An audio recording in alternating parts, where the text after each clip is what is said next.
ఆంధ్రుల ఆత్మ గౌరవం దెబ్బతీసే విధంగా ప్రవర్తిస్తే కాంగ్రెస్ పార్టీ మౌనంగా ఉండబోదని కేంద్ర మాజీ మంత్రి చింతామోహన్ వ్యాఖ్యానించారు. తిరుపతి ప్రెస్ క్లబ్లో గురువారం ఉదయం మీడియా సమావేశంలో చింతామోహన్ మాట్లాడుతూ 4 దశాబ్దాలకు పైగా రాజకీయాల్లో ఉంటూ మన్నవరం బెల్ ఫ్యాక్టరీ, దుగ్గరాజుపట్నం ఓడరేవు తదితర వాటిని పూర్తి చేయలేని సీఎం చంద్రబాబు, ప్రధాని నరేంద్ర మోదీల దోపిడీ విధానానికి, చేతకాని పాలనను వ్యతిరేకిస్తూ గతంలో కాంగ్రెస్ పార్టీ ప్రజల కోసం చేసిన పోరాటాలు నేటి పాలకులను గాడిలో పెట్టడానికి, తిరిగి చేయడానికి సిద్ధంగా ఉన్నామని హెచ్చరించారు.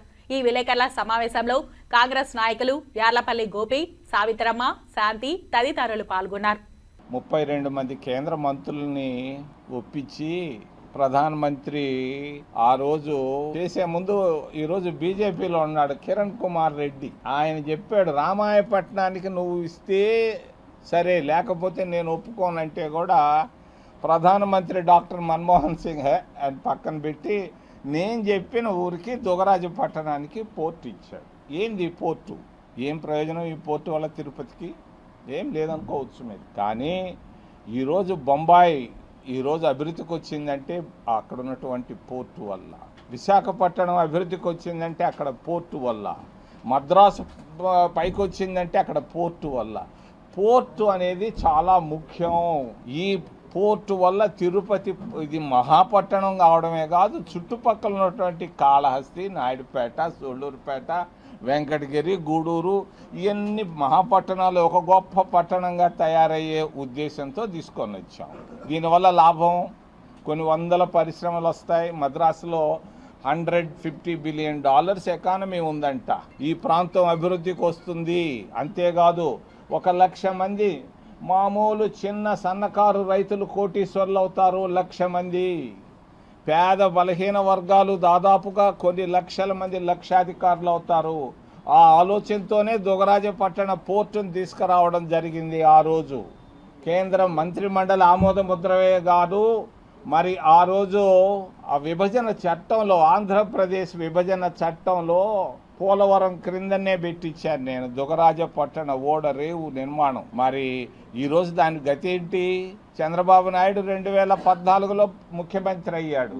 ముఖ్యమంత్రి అయిన మొదటి రోజు కాదు, కొన్ని నెలల్లోనే ఒక జాబు రాశాడు. అయ్యా, నాకు ఒక బంధువు ఉన్నాడు, నాకు బంధు ప్రీతి ఎక్కువ, నాకు బంధువు ఉన్నాడు, ఆయన బంధు ప్రీతి నాకు ఎక్కువ.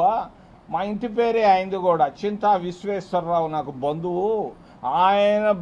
ఆయన వాణిజ్యం, ఆయన బిజినెస్ తగ్గుతుంది కాబట్టి దుగ్గరాజుపట్నం ఆపువాయి అని చెప్పి నితిన్ గడ్కరీకి ఆయన సొంత చేతితో జాబు రాశాడు. దుగ్గరాజుపట్నం ఓడరేవుని ఆపాడు చంద్రబాబు నాయుడు. మహా గొప్ప. నేను మొన్న గెలవలేకపోయాను మందిలో ఉన్నప్పుడు. మరి దుగ్గరాజుపట్నం ఓడరేవు ఈ ప్రాంత అభివృద్ధి అడ్డుకున్నటువంటి మహా గొప్ప మన ప్రాంతంలోంచి వచ్చినటువంటి ముఖ్యమంత్రి గారు దుగ్గరాజుపట్నం ఓడరేవుని ఆపాడు. మరి ముఖ్యమంత్రి అయిన తర్వాత మరి గాడి తప్పిపోతా ఉంది. గాడి తప్పిన పరిపాలన నేను గాడిలోకి తెస్తున్నాను నిన్ననే అన్నాడు ఆయన అసెంబ్లీలో. మన్నవరం బెల్ ఫ్యాక్టరీని మేము తెచ్చాం 2010లో. ప్రతి ఇంటికి ఉద్యోగం ఇస్తా అన్నాం. ప్రధానమంత్రిని తీసుకొని వచ్చాం. ఆయనే చెప్పాడు ప్రతి ఇంటికి ఉద్యోగం ఇస్తానని. మన్నవరం బెల్ ఫ్యాక్టరీని ఎందుకు ఆపారు? ఎందుకు ఆపారయ్యా? ఏదన్నా కారణం ఉందా? 750 ఎకరాలు ఇచ్చాం, మంచి పొలాలు ఇచ్చాం, భూములు ఇచ్చాం, పునాది రాయి వేసాం, డబ్బు ఇచ్చాం. ఎవరు ఆపారు? మేము ఓడిపోయినాం 2014లో. ఓడిపోవడంతో మొత్తం ఓడిపోయినట్టేనా? నువ్వు ముఖ్యమంత్రిగా వచ్చి ఎందుకు మన్నవరాన్ని గాడిలోకి తీసుకురాలేదు? ఎందుకు దాన్ని సరిగ్గా ముందుకు తీసుకెళ్ళలేదు? ఎవరు ఆపారు దీన్ని? నువ్వు ముఖ్యమంత్రిగా ఉన్నప్పుడు కదా ఆగిపోయింది. మరి ఎందుకు ఆగిపోయింది? మన్నవరం బెల్ ఫ్యాక్టరీ, దుగ్గరాజుపట్నం ఓడరేవు రెండు ఈరోజు ఆగిపోవడానికి కారణం చంద్రబాబు నాయుడు అని నేను చేతులెత్తి సూటిగా చూపిస్తున్నా. కాదని ఆయన చెప్పను.